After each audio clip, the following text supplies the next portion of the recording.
अस्सलाम वालेकुम दोस्तों, क्या हाल है। उम्मीद है आप लोग खैरियत से होगे। और बच्चों, जैसा कि आपको मालूम है कि हमारा यहाँ पे चल रहा है इंट्रोडक्शन टू हाइड्रोकार्बन। और उसके अंदर हम काफ़ी हद तक चीज़ें कवर अप कर चुके हैं। और मेरे हिसाब से ये आखिरी हमारे टॉपिक हैं। इसके बाद जो है आखिरी चल रहे हैं और कुछ लेक्चर्स और होंगे और फिर ये हमारा कंप्लीट हो जाएगा। आज का हमारा टॉपिक बहुत ही इंपॉर्टेंट है और नहीं भी है, लेकिन आसान है। स्टार्ट करते हैं। अस्सलाम वालेकुम, मेरा नाम मोहम्मद हमाद है और आप जिस चैनल को देख रहे हैं वो है बायोलॉजी की वबा। और आज हमारा जो टॉपिक है वो है आइसोमेरिज्म, जिसके अंदर आज हम आइसोमेरिज्म के बारे में पढ़ेंगे, क्या होता है, उसकी टाइप्स पढ़ेंगे। पहले भी हम थोड़ा बहुत डिस्कस कर चुके हैं, ऐसा नहीं है नहीं किया हो। और आप सुनते आएंगे आ रहे होंगे आइसोमेरिज्म के बारे में, मुख्तलिफ जगहों पे आपने पढ़ा होगा। आइसोमेरिज्म है क्या, स्टार्ट करते हैं अपने टॉपिक को आज, जल्द से जल्द करेंगे।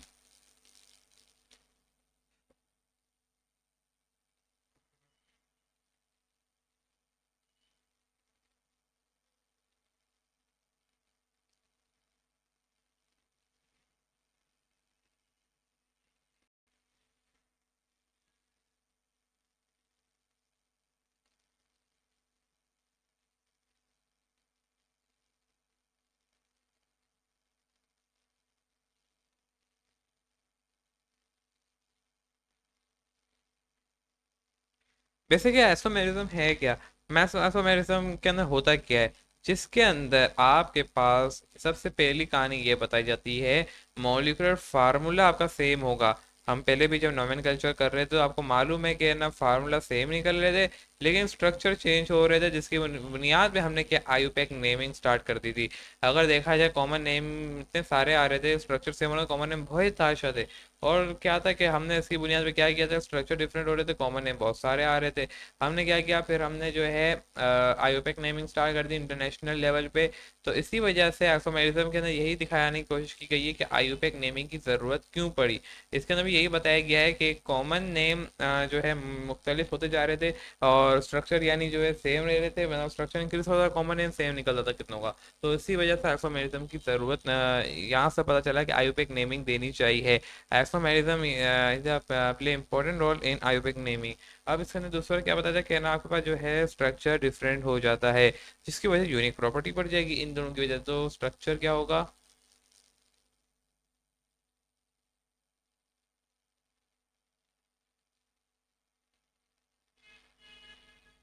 डिफरेंट हो जाएगा भाई।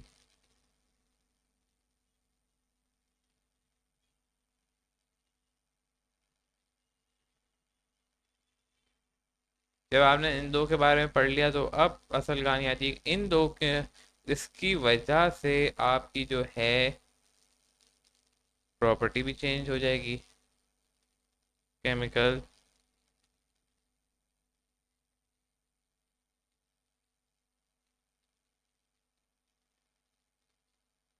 प्रॉपर्टी।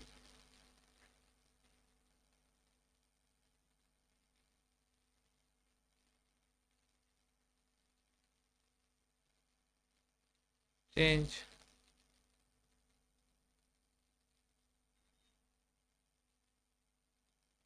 लास्ट ये तो हो गई, चलो ये बात है। अब हमने आइसोमेरिज्म को दो हिस्सों में तोड़ दिया। एक होता है स्ट्रक्चरल आइसोमेरिज्म और एक होता है स्टीरियो आइसोमेरिज्म। स्टीरियो वाले जो हैं आइसोमेरिज्म, वो बायो के स्टूडेंट्स को ज़्यादा अच्छे से पता होगा, यानी प्री मेडिकल के, क्योंकि वो हमारे जो हैं बच्चे स्टीरियो के अंदर पढ़ के आ चुके हैं, बायोमोलिक्यूल के अंदर। और वो हमने जो है वहाँ पे कन्वर्ट कर रहे थे और वो मतलब पढ़ लिया है उन्होंने अच्छा खासा, उनको मालूम होगा स्टीरियो के अंदर क्या होता है। और उन्होंने स्कैटर सिस्टम भी पढ़े हुए हैं तो उनको ज़्यादा मालूमात होगी इन चीज़ों के बारे में। स्ट्रक्चर वाला थोड़ा आसान भी है और ऐसा स्टीरियो के अंदर जो है बच्चों को थोड़ा सा डिफिकल्टी देखनी पड़ती है, लेकिन स्टीरियो उस बच्चे के लिए आसान है जिसने जो है हमारे यानी 11 को ठीक से पढ़ा था, उसके अंदर जो है कोलाइड वाले चैप्टर पढ़ लिया था, वहाँ पे भी स्टीरियो यानी लाइट सस्पेंशन जिसने पढ़ी हुई हैं, तो कोलिजन ये सारी चीज़ें, वो उसके लिए भी आसानी रहेगी ये पढ़ना। तो कितने टाइम में हमने तोड़ देते हैं इसे भाई बच्चों। भाई इनको हमने तोड़ दिया है दो हिस्सों में। इसी को फिर हमने बोला कि ये जो हमारी पूरी एक जो कहानी है,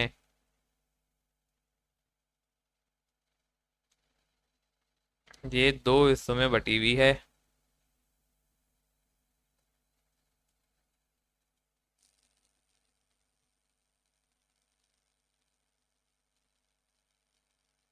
एक हो गया आपके पास स्टीरियो, सॉरी स्ट्रक्चर पहले।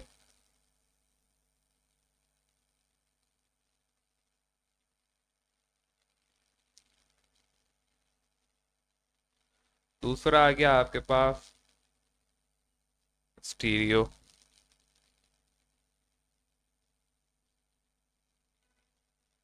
टाइप्स की बात की जाए कि क्या क्या आती हैं, हमने स्ट्रक्चर को मजीद तोड़ दिया है। कितने हिस्सों में, एक दो तीन चार, सही है, चार हिस्सों में हमने इसको भी तोड़ दिया। फिर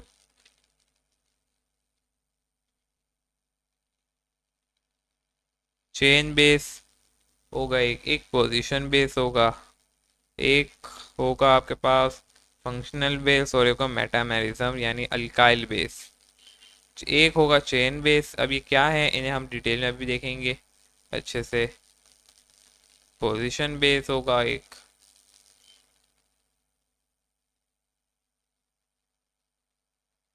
एक होगा आपके पास क्या बोलते हैं, कौन सा होगा वो, फंक्शनल बेस। लास्ट होगा आपके पास मेटामेरिज्म बेस। मेटा लिख रहा हूँ खाली, बाकी हम आगे पूरा लिख देंगे। स्टीरियो की बात की जाए, दो हिस्सों में टूटे हुए हैं, सिंपल। एक होगा आपके पास स्टीरियो में ऑप्टिकल बेस, और दूसरा होगा स्टीरियो मैरिज्म या ज्योमेट्रिकल बेस आप कह सकते हैं। मैं यहाँ ज्योमेट्री लिख रहा हूँ खाली, जी इतना लिखा। दूसरा ऑप्टिकल बेस है, पूरा नाम आगे हम देख लेंगे, जगह कम है। अभी क्या क्या है इन्हें हम देखते हैं। आज मेरा टॉप कॉफी जो होगा टारगेट, कि आज मैं जो है आप लोगों को ये पूरा करा दूं स्ट्रक्चर बेस। देन हम नेक्स्ट वीडियो के अंदर जो है अपना स्टीरियो बेस को भी देख लेंगे। खैर, सबसे पहले आता है चेन बेस। अब ये चेन आइसोमेरिज्म क्या कहता है भाई, ये कहता है कि आप बस कार्बन की जो स्केटर सिस्टम है उसकी चेन चेंज कर दो। यानी अब मैं आपको बताता हूँ कि मिसाल के तौर पे क्या कहता है, पहले ये लिख लेता हूँ कि आप जो है क्या चेंज कर रहे हो, तो इन विच कार्बन जो है आप ना कार्बन का स्केलेटन को चेंज कर रहे होते हो उसके अंदर। कार्बन बुक के अंदर पूरी डेफिनेशन लिखी है, वही वाला लिखना। मैं यहाँ पे शॉर्ट वर्ड में लिख रहा हूँ, कार्बन स्केलेटन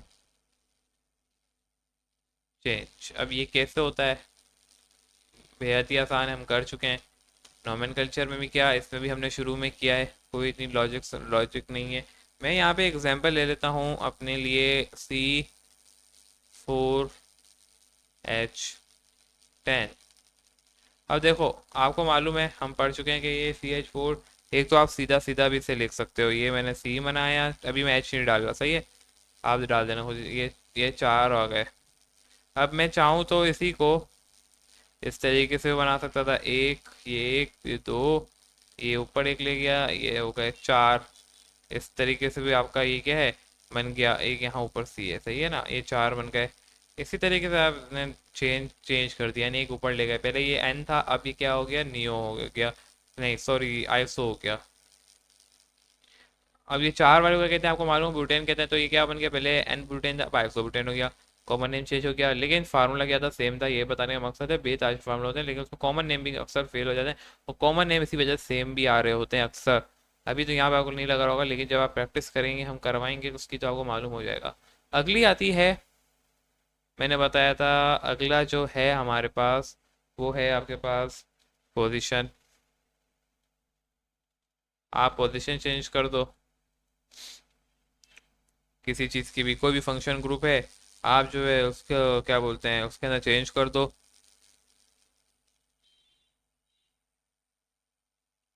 उसके फंक्शन ग्रुप ग्रुप को। आइसो,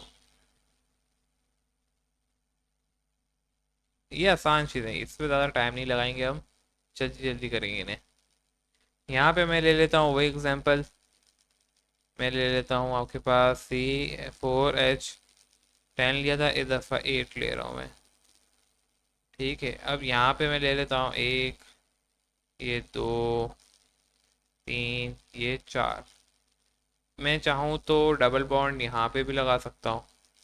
मैं चाहूँ तो इसी की तरीके से एक यहाँ पे भी लगा सकता हूँ।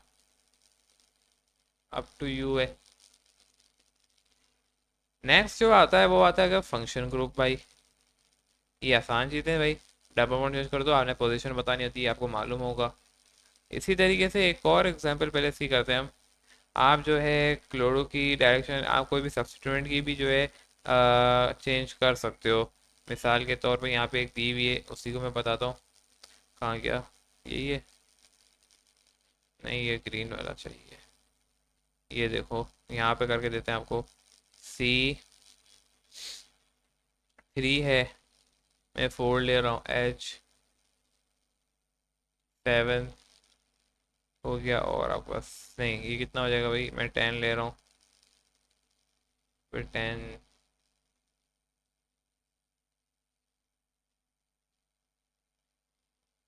या 10 आगे लिख दो आप। ये 10 हो गया। ठीक है, और यहाँ पे 9 करो इससे। नहीं, सही है। और Cl। अब मेरी मर्जी है, मैं Cl को कहीं पे भी लगा सकता हूँ। मैं चाहूँ तो ऊपर लगा दूंगा, नीचे लगा दूंगा। कैसे बच्चों, आपको बता देते हैं। ये मैंने बोला 4 हैं, 1 2 3, ये 4। मैं चाहूँ तो यहाँ पे भी लगा सकता हूँ Cl को। मैं चाहूँ तो इस जगह पे भी लगा सकता हूँ। मैं चाहूँ तो इस जगह पे भी लगा सकता हूँ, इस जगह कहीं पे भी लगा सकता हूँ। मैं ऑप्शंस हैं। ये होता है, आपने बता दिया फंक्शन ग्रुप की बुनियाद पे पोजीशन चेंज कर दी। इसके अलावा आता है आपके पास फंक्शनल ग्रुप को आप चेंज कर दिया। पहले आपने फंक्शन ग्रुप की पोजीशन चेंज की थी, अब आपने बोला कि मैं फंक्शन ग्रुप को ही चेंज कर रहा हूँ। कैसे सर, आप मुझे ज़रा बताएं। फार्मूला कैसे बनेगा फंक्शनल आइसोमेरिज्म? मैंने कहा बच्चों के हम देखेंगे। अब अगर मैं बता रहा हूँ तो मैंने तो कहता हूँ कि मेरे पास एक है एग्जाम्पल। वो कहता है कि मेरे पास है C2H6 और O साथ में। अब ये क्या कहता है भाई? ये कहता है कि एक है ये C, ये है दूसरा C। सही है, दो ही C हैं। अब मैं चाहूँ तो कहीं पे भी कुछ भी कर सकता हूँ। मैं अगर यहाँ पे एक एच पूरा यहाँ हो जाएगा, एक यहाँ हो जाएगा, ये 3 पूरे हो गए। ये तो हो गए मेरे पास कितने? 3 और 5 पूरे हो गए। अभी एक एच बाकी है, तो मैं चाहूँ तो उसका अल्कोहल बना लेता हूँ फिल वक्त।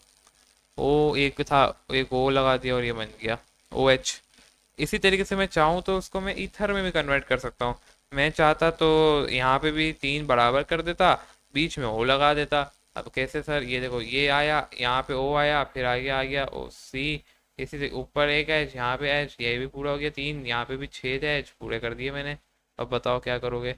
ये था हमारे पास पूरा फंक्शन बेस की बुनियाद पे। इसी तरीके से आपकी बुक के अंदर एक और एग्जाम्पल देती है प्रोपन 1 और प्रोपनल की, जिसके अंदर एल्डिहाइड और कीटोन के बारे में इन्होंने बता दी है। बहरहाल ये सारे तरीके हैं इन्हें चेंज करने के। मेटामेरिज्म के अंदर क्या कहते हैं हम? एक अल्काइल ग्रुप को चेंज कर देते हैं, उसकी जगह को। अब वो कैसे करते हैं, अभी हम वो भी दिखा देते हैं आपको। क्या कहा मैंने? मेटामेरिज्म करा दो।